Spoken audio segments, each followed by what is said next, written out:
Conductance और conductivity हो गया है ना।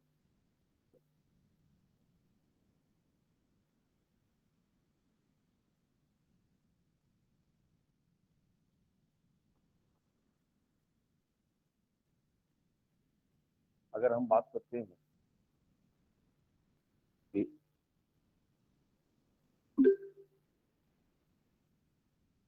Factor affecting conductance of metallic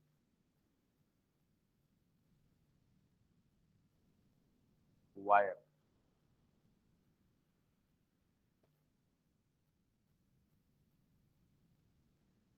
तो यहाँ पर आप क्या क्या पढ़ सकते हो।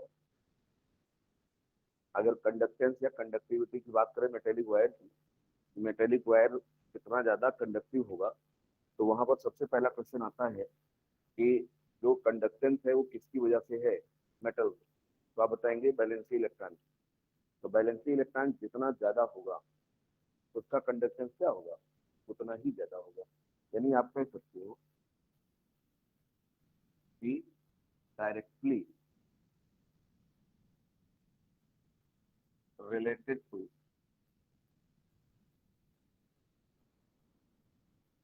नंबर ऑफ, या आप कह सकते हो वैलेंसी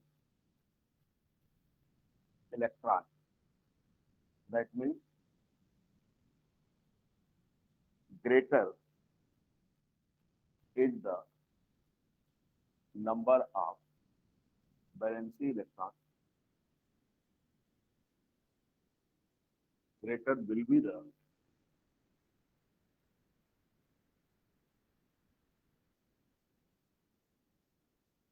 conductance of wire। तो पहला तो यही हो गया कि उस वायर के एटम की बात कर लो कि किससे वो बना हुआ है। अगर उसके एटम के पास वैलेंसी इलेक्ट्रॉन ज्यादा होगा तो कंडक्टेंस भी उसका क्या होगा, ज्यादा होगा, क्योंकि चार्ज कैरियर हमारा कौन सा है, चार्ज कैरियर इलेक्ट्रॉन होता है। अगला फैक्टर क्या होगा, अगर हम दूसरे फैक्टर की बात करें तो क्या हो सकता है, कंडक्टेंस को अगर देखा जाए, आपने कहा कि वायर का जो लेंथ है वो जितना ज्यादा होगा उसका रेजिस्टेंस ज्यादा हो रहा था। तो रेजिस्टेंस अगर ज्यादा होगा तो इसका मतलब कंडक्टेंस क्या होगा, कम होगा। तो वायर की लंबाई वगैरह क्या होनी चाहिए, कम होनी चाहिए। दूसरी चीज, क्रॉस सेक्शन एरिया, जैसे हमने अगर कह दें कि एल बाई ए अगर ज्यादा होगा तो रेजिस्टेंस ज्यादा होगा, ठीक है। और रेजिस्टेंस अगर ज्यादा होगा तो इसका मतलब कंडक्टेंस कम हो जाएगा, ठीक है। तो क्रॉस सेक्शन एरिया और लेंथ से भी रिलेट करता है, ठीक है। तो यहाँ पर अगर हम लोग बात ये करें कि टेम्परेचर वगैरह का क्या इफेक्ट पड़ेगा इस पर, ठीक है। तो टेम्परेचर जो इस केस में होता है, वायर की केस में, आप कह सकते हो कि जो टेम्परेचर है अगर वो इंक्रीज करता है देन जो कंडक्टेंस है वो क्या होगा, डिक्रीज होगा। टेम्परेचर बढ़ने पर कंडक्टेंस जो होता है वो घटता है, ठीक है। ये चीज आपको ध्यान रखना है, क्योंकि जब यही हम इलेक्ट्रोलाइट का केस लेंगे तो आपका कुछ और भी आएगा। एक आध फैक्टर और है एनसीईआरटी में, उसको भी आप देख लीजिएगा, ठीक है। किस पेज पे उसको आप कर लीजिए, क्योंकि ये आपका पूछा भी जा सकता है।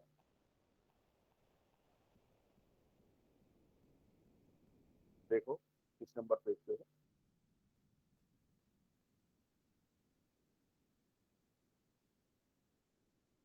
ये आपका ये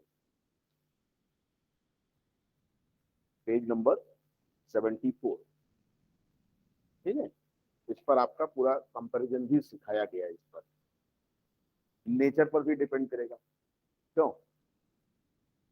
कि किसका बनाए हो इसको, नेचर ऑफ मटेरियल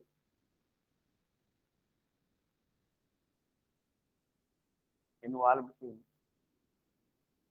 वायर। ठीक है, तो इन सारी बातों पर हमारे इसका जो है कंडक्टेंस क्या होता है, डिपेंड करता है। और यही अगर मैं बात करूं किसकी, अगर मैं इलेक्ट्रोलाइटिक सॉल्यूशन की बात करता हूं, तो वहां पर जो होता है, वहां पर चार्ज कैरियर इलेक्ट्रॉन नहीं होते। चार्ज कैरियर कौन से होते हैं, सॉल्यूशन में पड़े हुए आयन। और अगर सॉल्यूशन में पड़े हुए आयन हमारे चार्ज कैरियर हैं, तो उनके नंबर जितने ज्यादा हो जाएं, कंडक्टेंस या कंडक्टिविटी क्या हो जाएगी उसकी, उतनी ही ज्यादा हो जाएगी। क्लियर। तो यहाँ पर हम लोग बात करते हैं क्या, अपने इलेक्ट्रोलाइटिक सॉल्यूशन के लिए।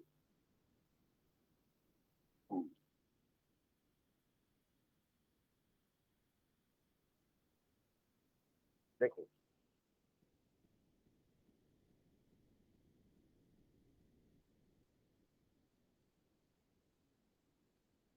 कंडक्टेंस या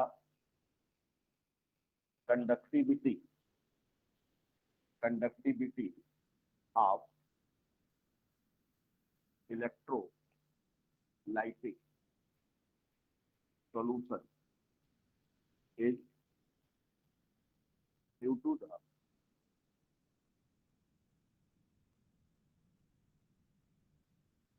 the ion produced by electrolyte in solution। ठीक है, hence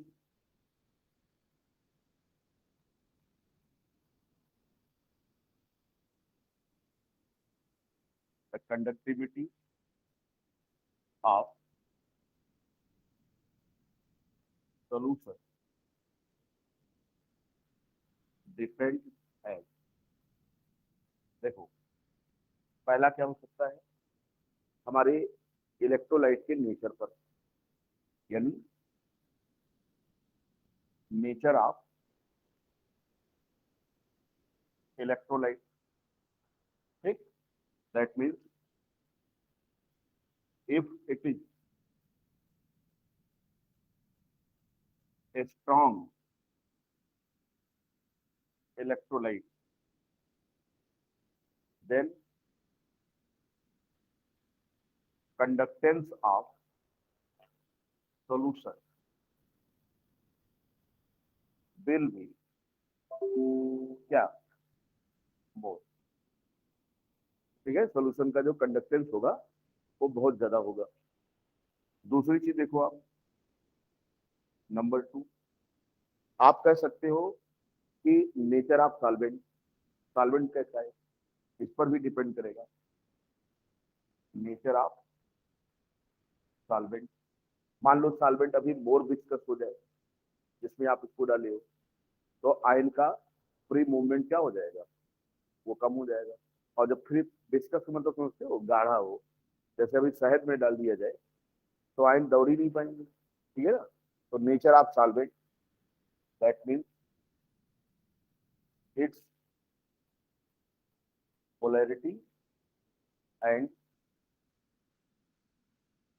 viscosity।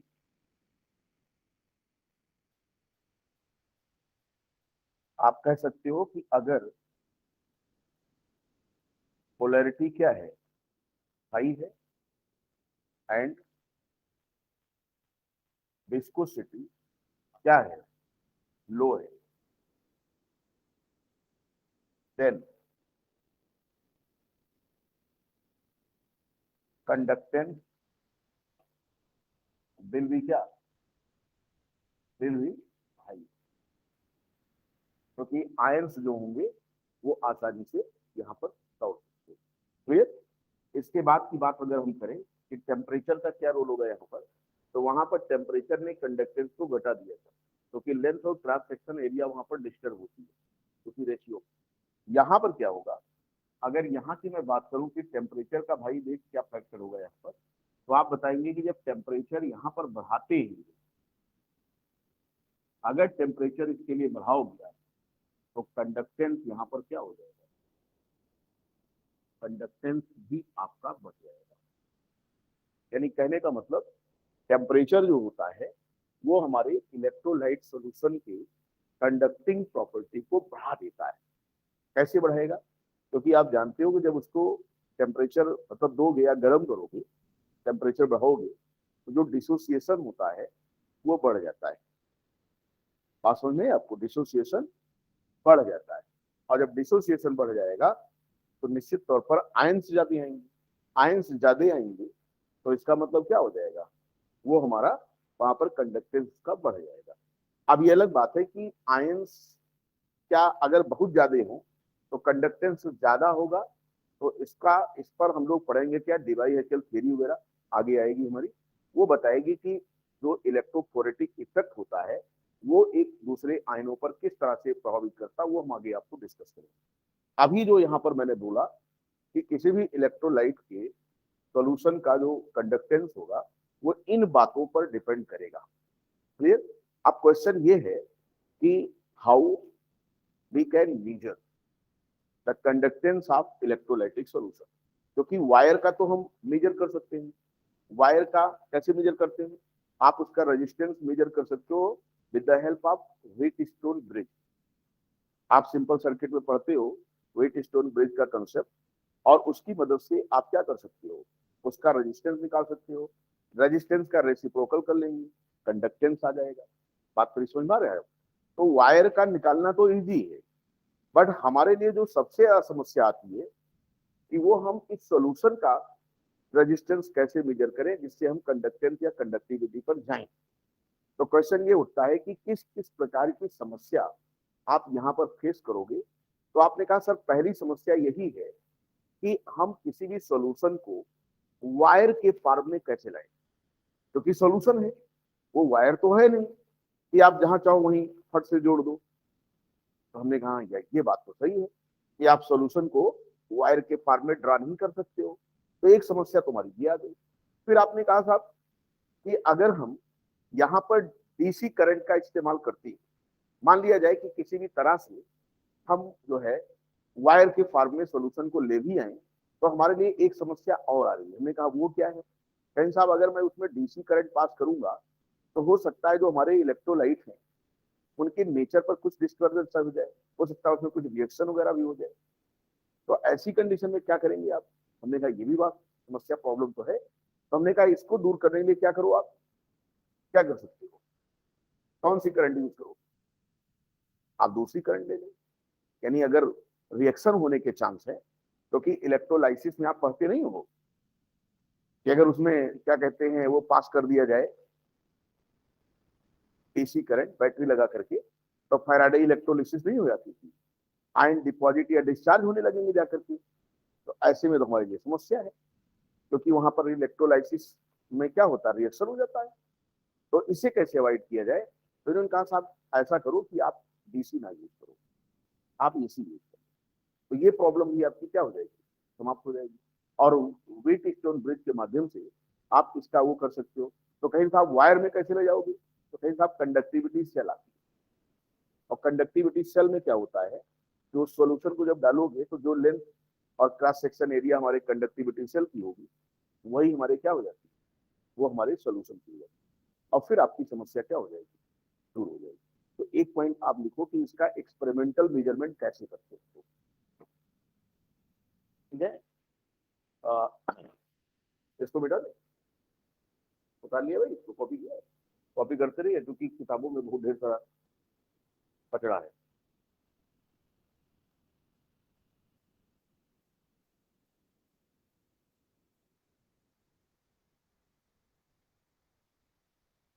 आज ठंड का सितम कुछ ज्यादा था। वैसे जब ठंडक खूब ज्यादा होती है तो क्लास करने में मजा आती है ना, नहीं, बच्चों को ठंडक थोड़ी लगती है, कोई बूढ़े थोड़ी हैं आप, ठंडक तो हम लोगों के लिए है।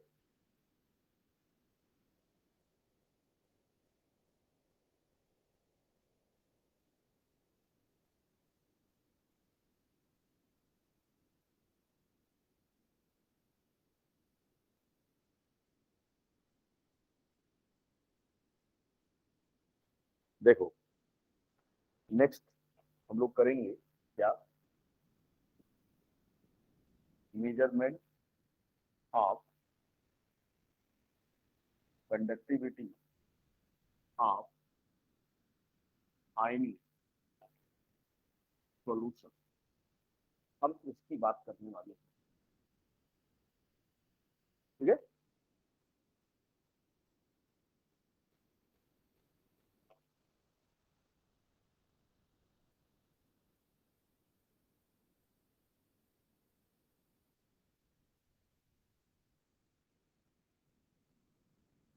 देखो फॉर मेटेलिक वायर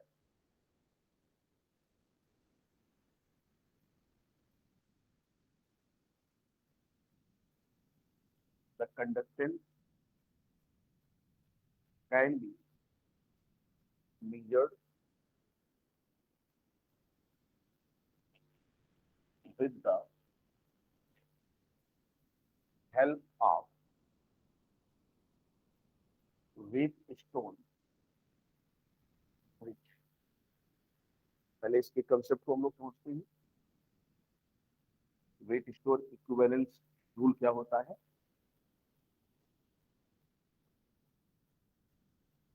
देखो ध्यान से,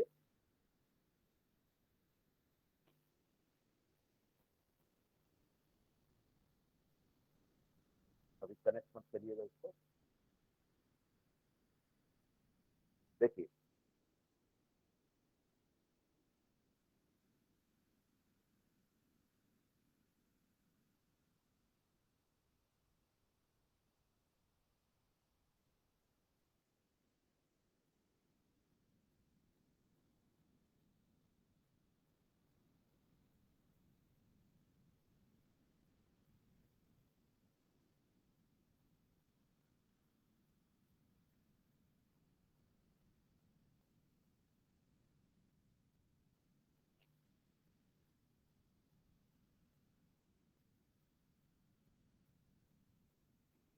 देखो ये एक कनेक्शन मैंने मेंटेन, मैंने कहा ये एक रेजिस्टेंस है, ये ठीक है, इसको मैंने पी नाम दे दिया, इसको क्यू कुछ भी दे दो आप, इसको आर दे दिया, इसको एस दे दिया। क्लियर? अब यहाँ पर व्हीटस्टोन ब्रिज का कंसेप्ट ये था कि इसमें अगर कोई डिफ्लेक्शन ना हो, यानी इधर से कोई करंट पास ना करो, यानी if no deflection in galvanometer is recorded, कोई डिफ्लेक्शन इसमें रिकॉर्ड ना हो, then he can write क्या, इनका जो रेशियो होता है ऑलवेज इक्वल टू क्या, इस तरीके C by Q equal to R by S. कब? अगर इसमें किसी भी प्रकार का कोई डिफ्लेक्शन नहीं होता है, और जब तक डिफ्लेक्शन रहेगा समझ लीजिएगा वो इक्विवेलेंट कंडीशन में नहीं। क्लियर?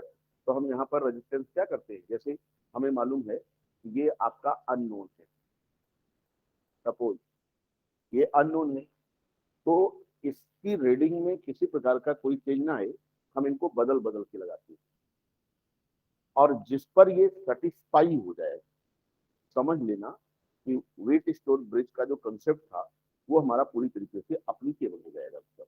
तो मैंने कहा कि सपोज दैट कि इफ पी आपका क्या है, अननोन रेजिस्टेंस है उसका, ठीक है, तो पी इक्वल्स टू क्या हो जाएगा आपका, बोलो, यानी क्यू इंटू आर बाई क्या, एस, और पी जो हमारा है वो रेजिस्टेंस होगा,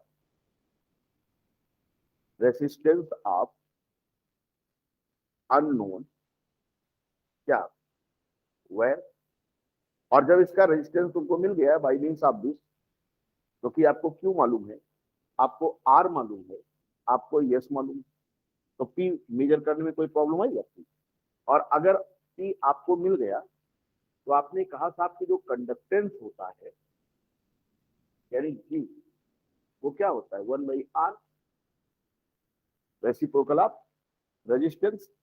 तो बस अब हम यहाँ पर क्या कर लेंगे इसका, दैट मीन्स इस केस वाले में अगर हम आएंगे तो 1/p क्या हो जाएगा, 1/p इक्वल टू हो जाएगा g, और ये इक्वल टू किसके हो जाएगा, एस अपान बोलो।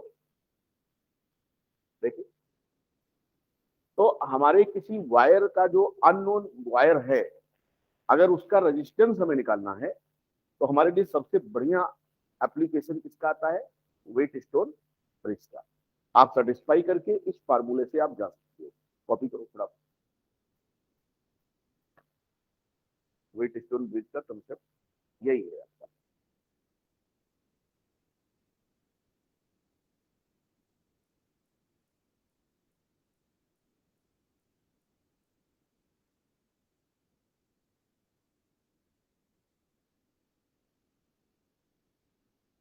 बट हमें वायर का नहीं मेजर करना था, हमको मेजर करना किसका करना है, आयनिक सोल्यूशन का। लेकिन जब तक ये कॉन्सेप्ट हम नहीं जानेंगे तब तक इसको कोरिलेट नहीं कर सकते।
चले आगे।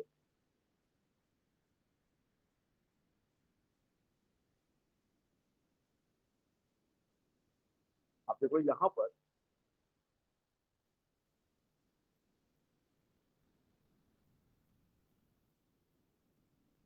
To measure the conductivity of ionic solution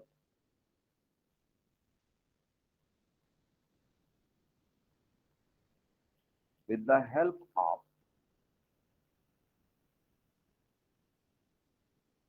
Wheatstone brick. We face following difficulties। वो कौन सी डिफिकल्टीज है भाई,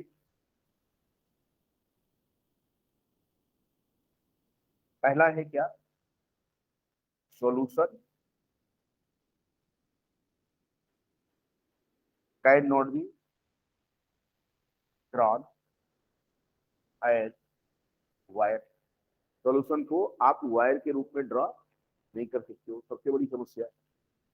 दूसरी आपने क्या क्या बोला कि डीसी जो करंट होती है, डीसी करंट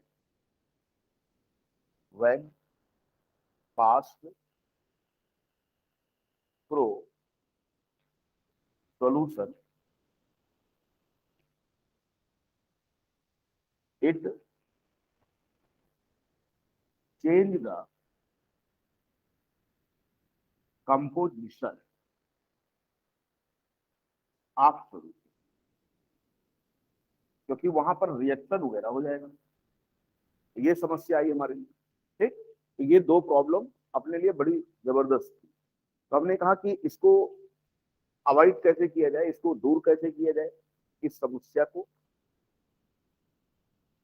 तो पहली समस्या है वायर के रूप में कैसे लाएं सॉल्यूशन को। तो यहां पर लिखेंगे the above can be overcome as क्या? नंबर वन, बाई द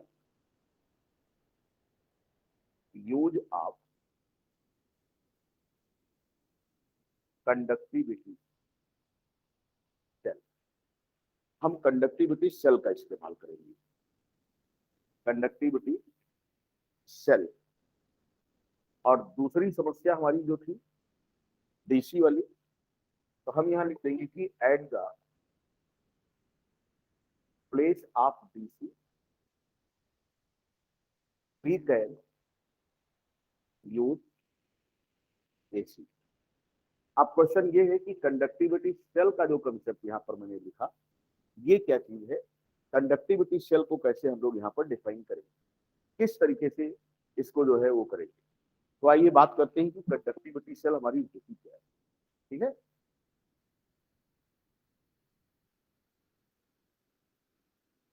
यानी सॉल्यूशन का अगर कंडक्टिविटी या कंडक्टेंस मेजर करना है, तो मैंने कहा व्हीट स्टोन ब्रिज का सहारा लेंगे। और व्हीट स्टोन ब्रिज का जब सहारा लेंगे, तो आपने कहा कि दो प्रॉब्लम हमारे लिए बहुत ही चैलेंजिंग। पहली प्रॉब्लम ये है कि आप सॉल्यूशन को ड्रा नहीं कर सकते वायर के फॉर्म में। दूसरी प्रॉब्लम है कि जब डीसी करंट पास करोगे, तो अकॉर्डिंग टू फैराडे लॉ, आगे हम बताएंगे, सॉल्यूशन के अंदर जब डीसी करंट पास करेंगे बैटरी के माध्यम से, तो वहां पर इलेक्ट्रोलाइसिस हो जाएगी। यानी जो आयन हमारे सॉल्यूशन में प्रेजेंट थे, वो आयन या तो डिपॉजिट होने लगेंगे या तो डिस्चार्ज होने लगेंगे इलेक्ट्रोड पर। तो एक समस्या सबसे बड़ी आई कि भाई सॉल्यूशन के अंदर कंडक्टेंस आयनों की वजह से था, और आयन ही सॉल्यूशन का साथ छोड़ करके भाग जा रहे हैं, क्योंकि फैराडे चर्चा ने इलेक्ट्रोलाइसिस समझाई थी। आगे वाले टॉपिक पर डिस्कस होगा लास्ट में इसमें। तो हमने कहा ये दो समस्या आप दूर कर सकते हो। पहली समस्या क्या करो कि आप कंडक्टिविटी सेल का इस्तेमाल कर लो। जैसे ही आप कंडक्टिविटी सेल का इस्तेमाल करोगे, तो ये जो वायर में ड्रा करने की बात थी, वो हमारी प्रॉब्लम रेक्टिफाई हो जाएगी। फिर आपने कहा साहब डीसी का क्या विकल्प ले, तो मैंने कहा आपके पास एसी है। एसी पास करने से सॉल्यूशन में किसी भी तरह का कोई रिएक्शन होने वाला नहीं। और जब आप किसी प्रकार का कोई रिएक्शन होने वाला नहीं है, तो आपका काम क्या हो जाएगा? बन जाएगा। तो क्वेश्चन ये है कि कंडक्टिविटी सेल मार्केट से हम लाएं कैसे, और उसमें क्या होता होगा। तो आप देखो कंडक्टिविटी सेल कैसे यूज करेंगे और होता क्या इसमें, समझे आप। अगर हम बात करते हैं साहब कंडक्टिविटी सेल की, कंडक्टिविटी सेल, तो आप ये बताएंगे कि दिस हैव इनर्ट इलेक्ट्रोड। क्यों इनर्ट इलेक्ट्रोड? इसलिए क्योंकि इसका रिएक्शन ना होने पाए। नहीं पता लगा ये भी कहानी शुरू कर दिया। तो इसके लिए हम लोग क्या लेते हैं, बढ़िया सा प्लेटिनम इलेक्ट्रोड ले सकते हैं या कुछ भी ले सकते हैं जिसका रिएक्शन ना होने पाए। ठीक है, दिस है inert electrode and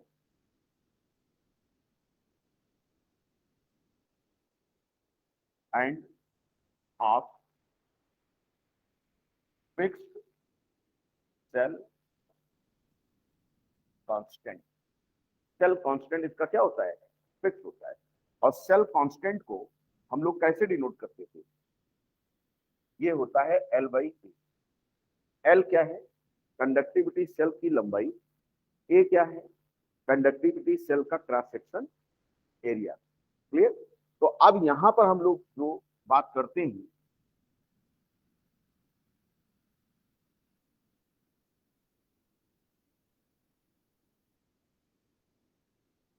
conductivity cell आपके उसमें बना हुआ है एनसीईआरटी में, वहां देखिए कुछ होता नहीं है, सीधा सीधा ऐसे हम लोग ले लेते हैं। ये हमारी कंडक्टिविटी सेल है, ऐसे मान लीजिए।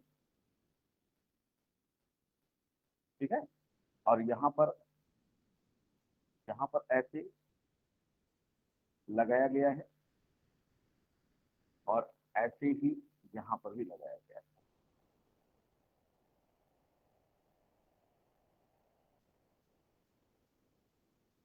और ये वायर जिससे कनेक्शन, इसका जो क्रॉस सेक्शन एरिया है ये ए है और इसकी जो लंबाई है वो एल, और इसी में हम सॉल्यूशन पूरा का पूरा क्या कर देंगे, भर देंगे। अब हमारी ये कंडक्टिविटी सेल हो गई, और ये हमारे क्या है, इनको मैंने कहा these are inert electrode. That means जब इसको हम कनेक्शन प्रोवाइड करेंगे तो इसका रिएक्शन नहीं होगा, इनर्ट इलेक्ट्रोड होना चाहिए, प्लेटिनम हो जाए या इस प्रकार से कुछ भी हो, यानी रिएक्शन न करने पाएगी। अब हमने कहा इसी को वेट स्टोन ब्रिज पर क्या कर दीजिए, आप लगा दीजिए। यानी कहने का मतलब ये हुआ कि हमारा जो भी इलेक्ट्रोलाइटिक सॉल्यूशन था, अब हमने कहा कि साहब जहां वायर जैसे करते थे आप, ऐसे लेकर के आप चलते थे इस तरीके से, अब आप यहीं पर, ये आपका गैल्वेनोमीटर, आप यहां पर कंडक्टिविटी सेल को लगा दें। हमने कहा भाई लगा देते हैं, ये हो गया, ये कनेक्शन दिया, ये कनेक्शन दिया, और इसमें सॉल्यूशन रख दिया, और इस पर अपने हिसाब से रेजिस्टेंस को सेट करेंगे। इस तरीके से ऐसा सेट करेंगे कि इसमें किसी भी तरीके का कोई डिफ्लेक्शन ना आए। ये हो गया, बोलो हाँ है ना। अब मैंने कहा कि ये मान लो P, ये मान लो क्या Q, ये मान लो R, ये मान लो F। अगर ये इक्विवेलेंस रूल को फॉलो कर रहा है, यानी आपका जो है Wheatstone bridge proper work कर रहा है, तो इसमें किसी भी प्रकार का डिफ्लेक्शन नहीं आएगा। और जब इसमें हमने कहा कि नो डिफ्लेक्शन, तो यहां पर एक इक्वेशन होल्ड किया, क्या, P बाई क्यू, यानी यहां जो रेजिस्टेंस होगा और यहां जो किसी का ले लो, P बाई आर, P किसी से ले लो, तो P by Q equal to क्या हो जाएगा, R बाई एस। अगेन हमने कहा कि ये जो P क्या है, ये कंडक्टिविटी सेल का है आपका, जो अंदर सॉल्यूशन पड़ा हुआ है, तो P क्या हो जाएगा, Q into R by S. और P जो हमारा होगा, P ये हमारा होगा resistance, not conductivity, resistance of solution. अब ध्यान से समझिए, आपने कंडक्टिविटी सेल का रेजिस्टेंस मेजर किया है, और ये रेजिस्टेंस जो होगा वो हमारे इलेक्ट्रोलाइटिक सॉल्यूशन का होगा, यानी आयनिक सॉल्यूशन का होगा। अब इन्होंने कहा कि साहब मुझे मालूम है कि आर की वैल्यू जो होती थी वो रो एल बाई ए होता था, यही तो करते थे आप। अब यहां पर अगर मैं बात ये करूं कि एल बाई ए क्या था, तो अभी आपने बोला कि सेल कांस्टेंट है, यानी इसकी ये लंबाई और बटे इसका क्रॉस सेक्शन एरिया। अगर मैं ये बोलता हूं कि L इक्वल्स टू 1 सेंटीमीटर और A equals to 1 centimetre square, अगर मैं ऐसा लेके चलता हूं, तो यहां पर जो बोलो जो R होगा, देन R इक्वल्स टू क्या, इसकी न्यूमेरिक वैल्यू क्या हो जाएगी, बराबर हो जाएगी। आपका ये क्या है, रेजिस्टेंस है, ये क्या है, रेजिस्टिविटी है, यानी resistance and resistivity both get equal in this case. That means अगर ये यूनिट लेंथ की, यूनिट लंबाई की आपका ये है, यानी दोनों इलेक्ट्रोड के बीच की जो दूरी है वो क्या है, L सेंटीमीटर। एक्चुअली दोनों इलेक्ट्रोड के बीच की दूरी होती है, और ये सेल का क्या है, क्रॉस सेक्शन एरिया है। अगर हमने कहा 1 सेंटीमीटर, दोनों इलेक्ट्रोड के बीच की दूरी 1 सेंटीमीटर, और क्रॉस सेक्शन एरिया A है, और इसमें जब हमने सॉल्यूशन डाला तो पूरा का पूरा भर गया इसमें। तो मैंने कहा अब हमारा जो वायर वाली प्रॉब्लम थी खत्म, सॉल्यूशन हमारा वायर में कन्वर्ट हो चुका है, और अब कन्वर्ट हो गया तो आप फार्मूला इस पर लगा लो। मैंने कहा अगर सेल का जो सेल कांस्टेंट है, अगर वो गिवन है L बाई ए, तो हमारा काम बन जाएगा। अगर L बाई ए हमने माना कि ये 1 1 करके हो जाए, तो R ही क्या हो जाएगा, रजिस्टिविटी हो जाएगी। और रजिस्टिविटी जैसे आपको मिली इस केस में, यहां पर मैं कह सकता हूं कि 1/r इक्वल्स टू 1 क्या, और 1/r अभी आपने पढ़ा है कि ये क्या है, कंडक्टेंस, जिसको आप कहते हो जी, और 1/रो को मैंने कहा था कापा। तो कंडक्टेंस इक्वल्स टू क्या हो गया, कंडक्टिविटी होगी। कोई दिक्कत आई क्या किसी को? और अब अगर मान लिया जाए कि आप मेजर करते हो रेजिस्टेंस वेट स्टोन ब्रिज से, सपोज दैट कि L/A आपका क्या है, वेरी कर रहा है, सेल कांस्टेंट कुछ और दिया है। तो अगर न्यूमेरिक वैल्यू सेल कांस्टेंट की 1 यूनिट पे नहीं आ रही है, तो R इक्वल्स टू क्या आप पढ़ रहे हो अभी, रो इंटू सेल कांस्टेंट। तो रो इक्वल्स टू क्या हो जाएगा, R अपॉन सेल कांस्टेंट। बोलो। और जब आपका ये मिल गया, तो इसकी जो वैल्यू होगी उससे आप जो रेजिस्टेंस मेजर किए हो उसी को डिवाइड कर दो, बस काम बन जाएगा हमारा। तो हमारा रो मिल गया। और जब रो मिल जाए तो 1/रो क्या हो जाएगा, आपने कहा साहब सेल कांस्टेंट ऊपर चला जाएगा, यानी सेल कांस्टेंट बाय क्या, R। और ये चीज आपकी क्या है, कापा। कापा इक्वल टू सेल कांस्टेंट बटे उसका कंडक्टेंस। इस तरीके से हम अपने आयनिक सॉल्यूशन का क्या मेजर कर सकते हैं, कंडक्टिविटी यहां पर इसकी निकाल सकते हैं। क्लियर होता वो पूरे।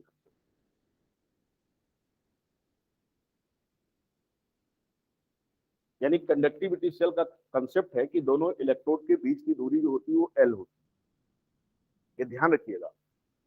यानी जो कंडक्टिविटी सेल की लंबाई हम ले रहे हैं वो क्या है, दोनों इलेक्ट्रोड के बीच की दूरी। और इसका क्रॉस सेक्शन एरिया इतना रखा जाता है कि जिससे कंप्लीट सॉल्यूशन हमारा क्या हो जाए, इसमें आ जाए, भर जाए। यानी कुछ रट्टा मारने की जरूरत नहीं है आपको, बिल्कुल बहुत सीधा सा कंसेप्ट।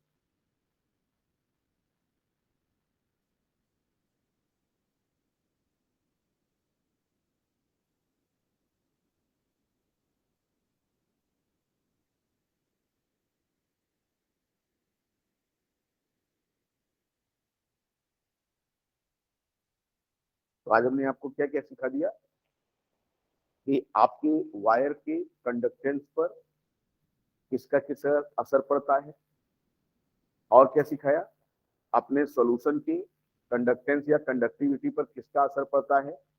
फिर मैंने कहा किसी अननोन वायर का कंडक्टेंस मेजर कैसे करोगे, ये मैंने सिखाया by the application of Wheatstone bridge. फिर मैंने कहा कि अगर सॉल्यूशन का कंडक्टेंस या कंडक्टिविटी आप मेजर करना चाहते हो तो भी वेट स्टोन ब्रिज का सहारा लेंगे, लेकिन समस्या अपने पास आएगी। वो समस्या क्या है, समस्या ये है कि सॉल्यूशन को आप वायर के रूप में ड्रा नहीं कर सकते। सॉल्यूशन सॉल्यूशन है, वायर नहीं है वो। दूसरी प्रॉब्लम मैंने आपको क्या बताई कि आप क्या नहीं कर सकते, डीसी उसमें अगर पास करोगे तो सॉल्यूशन के कंपोजिशन को अफेक्ट कर देगा। क्यों, क्योंकि डीसी पास करने पर फैराडे चर्चा के अकॉर्डिंग सॉल्यूशन में क्या हो जाएगी, इलेक्ट्रोलाइसिस हो जाएगी। और इलेक्ट्रोलाइसिस जब होगी तो जो आयन प्रेजेंट है वो अपोजिट इलेक्ट्रोड की तरफ भागेंगे, और अपोजिट इलेक्ट्रोड पर भागेंगे तो वहां उनका ऑक्सीडेशन या रिडक्शन होगा अकॉर्डिंग टू उनके पोटेंशियल, और फिर वो या तो डिस्चार्ज हो जाएंगे या तो डिपॉजिट हो जाएंगे। ठीक है। तो ऐसी कंडीशन में हमारे सॉल्यूशन का पूरा सा क्या हो जाएगा, सत्यानाश हो जाएगा। यानी हम चाहते थे कि आयन क्या कर रहे हैं, और आयन बेचारे खुद ही रिप्लेस हो गए सोल्यूशन से। तो मैंने कहा कि अब इस प्रॉब्लम को दूर कैसे करोगे, तो हमने कहा कि वायर में ड्रा करने की प्रॉब्लम मैं दूर कर सकता हूं by the application of conductivity cell. There are so many types of conductivity cell present in market. जाएंगे मार्केट से खरीद लाएंगे उसको। और कंडक्टिविटी सेल का कंसेप्ट ये होता है कि दोनों इलेक्ट्रोड के बीच की डिस्टेंस हमारी L, और क्रॉस सेक्शन एरिया क्या मानती है, ये मान लेते हैं। और हमने कहा कि इसमें जो इलेक्ट्रोड यूज होता है वो इनर्ट होता है, कि इसका कहीं रिएक्शन ना होने पाए।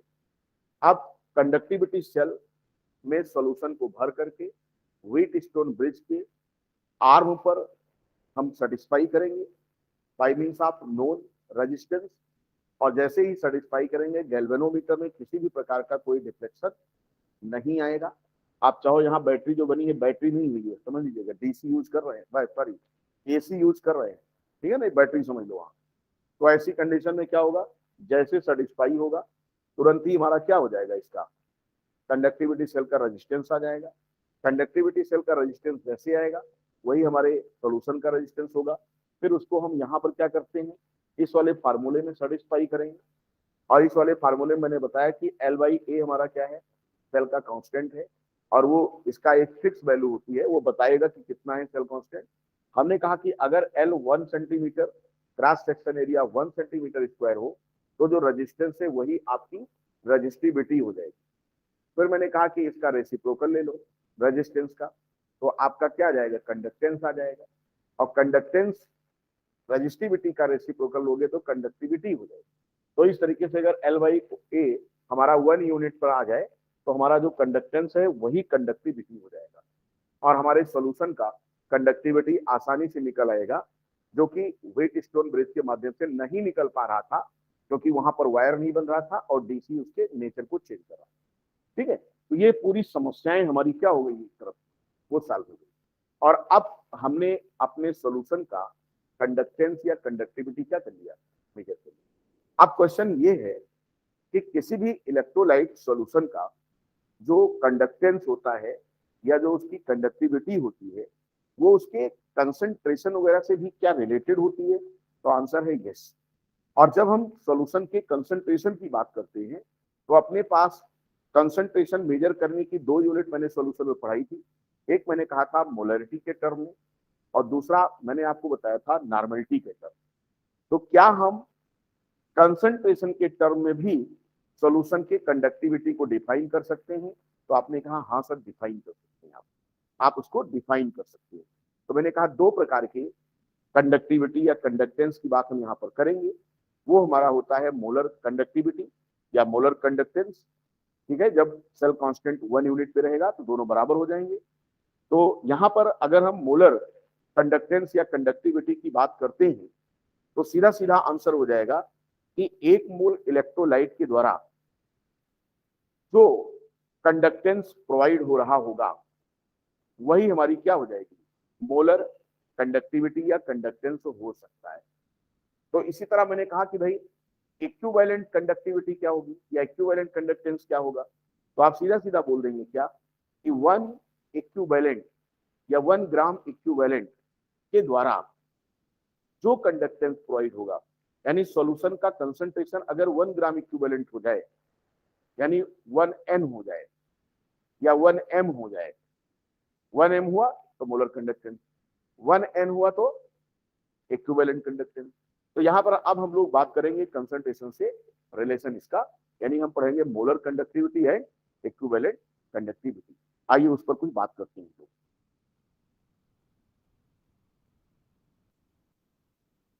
यहाँ तक किसी को कोई डाउट? आई होप कि बहुत सिंपल करके मैंने आपको सिखाया है, कुछ खास बातें नहीं।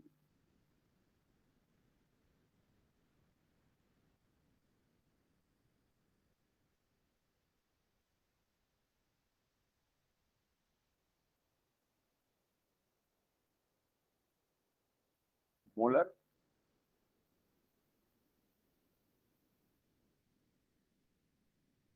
मोलर कंडक्टिविटी या conductance,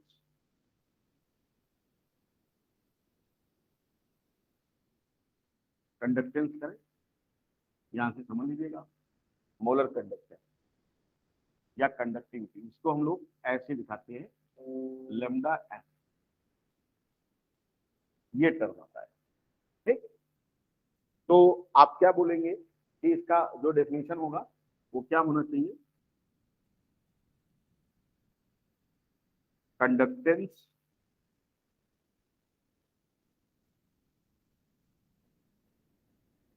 provided by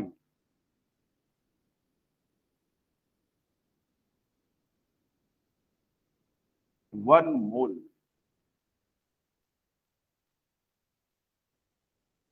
electrolyte in solution will be lambda, यानी 1 मोल इलेक्ट्रोलाइट सॉल्यूशन के अंदर जो कंडक्टेंस प्रोवाइड करेगा वही हमारा क्या हो जाएगा, उसका मोलर कंडक्टेंस हो जाएगा। इसका मतलब हम यहां पर क्या कर सकते हैं, क्या कर सकते हैं, जो हमारा G होगा मोलर कंडक्टेंस के लिए वो हमारा क्या हो जाएगा, काफा बाई नंबर ऑफ क्या, मोल्स इन सॉल्यूशन। अगर ये 1 मोल हो जाए, मान लो 1 मोल हो जाए, तो G और K क्या हो जाएगा, सेम हो जाएगा। यानी मोलर कंडक्टिविटी और मोलर कंडक्टेंस दोनों क्या हो जाएंगे, सेम हो जाएंगे। बात समझ पा रहे हो नहीं समझ पा रहे हो? क्वेश्चन ये है कि हम इसे कहां से लाएं, क्वेश्चन ये है कि हम इसे कहां से लाएं। तो आपने कहा बिल्कुल ले आएंगे सर, क्योंकि तो आपने बोला था कि सॉल्यूशन की जो मोलरिटी होती है, मोलरिटी यानी कैपिटल M, उसका आपने फार्मूला मुझे पढ़ाया था। हमने कहा क्या पढ़ाया था भाई, तो आपने कहा साहब कि number of moles upon volume of solution in litre. हमने कहा यार लीटर में तो देता नहीं हो, वो तो ml ओमेल में देता है, आप क्या करोगे? नहीं साहब उसका भी विकल्प है मेरे पास। हम क्या करेंगे, हम कर लेंगे नंबर ऑफ मोल्स अपान क्या कर लेंगे आप, वॉल्यूम ऑफ सॉल्यूशन